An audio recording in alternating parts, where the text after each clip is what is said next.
Hai semua, selamat kembali ke online classroom Cikgu Teo.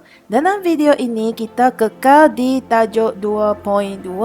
Tapi dalam video ini Cikgu Teo nak bincangkan beberapa eksperimen untuk mengkaji keperluan fotosintesis. Okey, eksperimen ini awak akan jalankan bila kita balik sekolah nanti ya.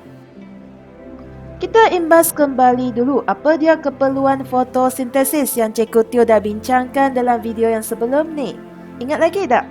Okey, yang pertama sekali, karbon dioksida, air, cahaya matahari dan juga klorofil. Ingat apa dia klorofil? Klorofil adalah pigmen warna hijau. Maksudnya tumbuhan tersebut ada warna hijau kalau dia ada klorofil. Apa buktinya fotosintesis berlaku? Okay. Bukti fotosintesis berlaku adalah kehadiran kanji. Kenapa? Sebab tumbuhan buat makanan sendiri semasa proses fotosintesis ini. Dan makanan ini dinamakan sebagai glukosa. Tetapi glukosa ini tumbuhan akan simpan dalam bentuk kanji. So kalau dia ada makanan simpanan, dia ada kanji, maksudnya fotosintesis berlaku. Jadi eksperimen yang kita akan bincang dalam video ini adalah untuk membuktikan 4 keperluan fotosintesis ini. Sebelum kita tengok eksperimen itu satu persatu, awak kena faham dulu macam mana kita nak buat ujian kehadiran kanji.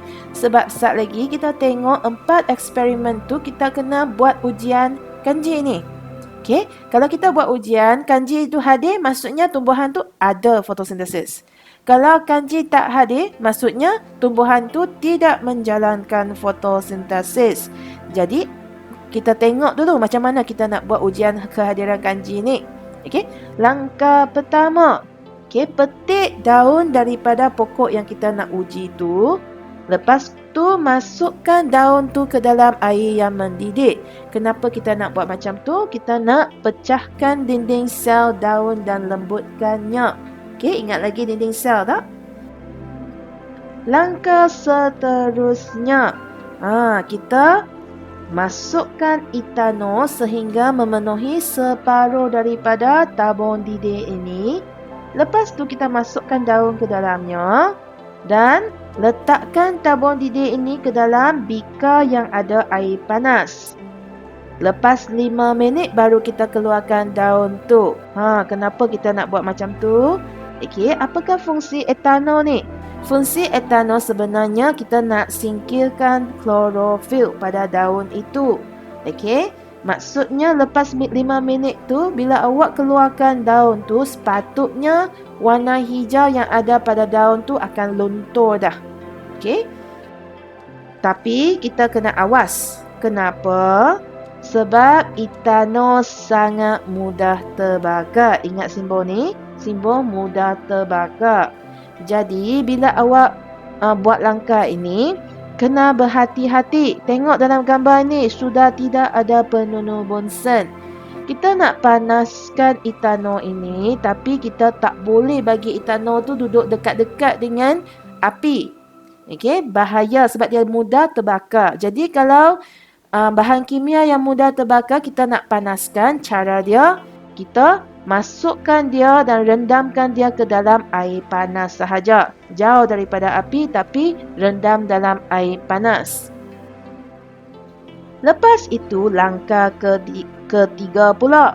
Kita keluarkan daun yang sudah luntur warna dia. Tengok sudah tak warna hijau kan? Okey.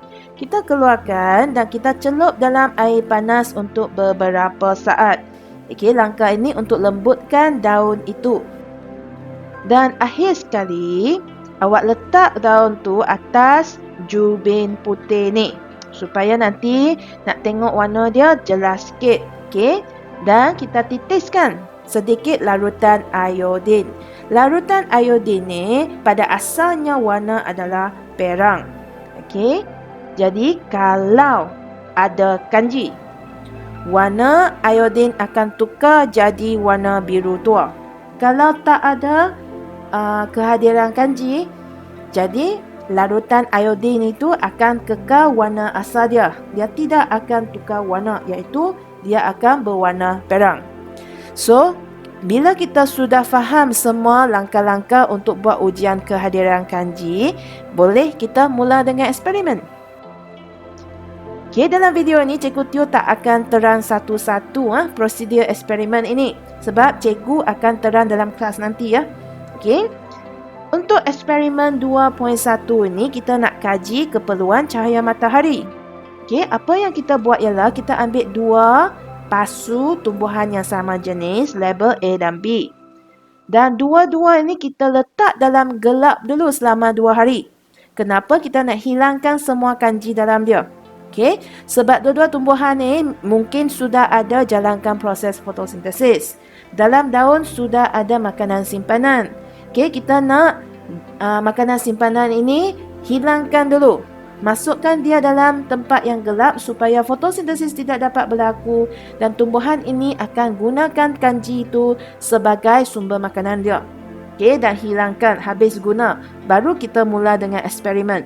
Maksudnya nanti kalau ada kehadiran kanji adalah proses fotosintesis yang berlaku semasa eksperimen. Boleh faham? Okay. Lepas itu kita kekalkan pasu A ini di dalam tempat yang gelap. Manakala pasu B kita keluarkan dan letak di bawah cahaya matahari. Dan kita biar macam tu untuk 7 hari. Okay. Lepas tu kita petik daun daripada A dan B dan kita buat ujian kanji. Ujian kehadiran kanji. Jadi pemerhatian awak akan nampak untuk tumbuhan A tak ada perubahan warna. Maksudnya tidak ada kehadiran kanji. Tumbuhan B pula daun dia lepas kita buat 4 langkah tadi tu untuk ujian kehadiran kanji akan menunjukkan perubahan warna. Okey, larutan iodin itu akan tukar warna daripada perang kepada biru tua. Ini bermaksud tumbuhan B sudah ada proses fotosintesis yang berlaku. Jadi di sini terbuktilah cahaya matahari diperlukan.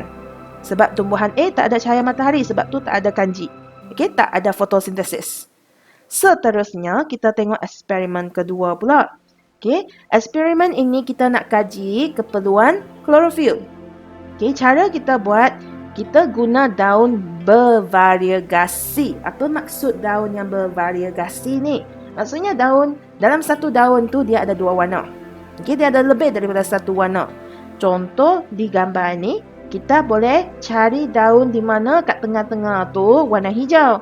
Kat luar tu tak ada warna hijau. Mungkin dia warna merah, warna oranye, warna lain.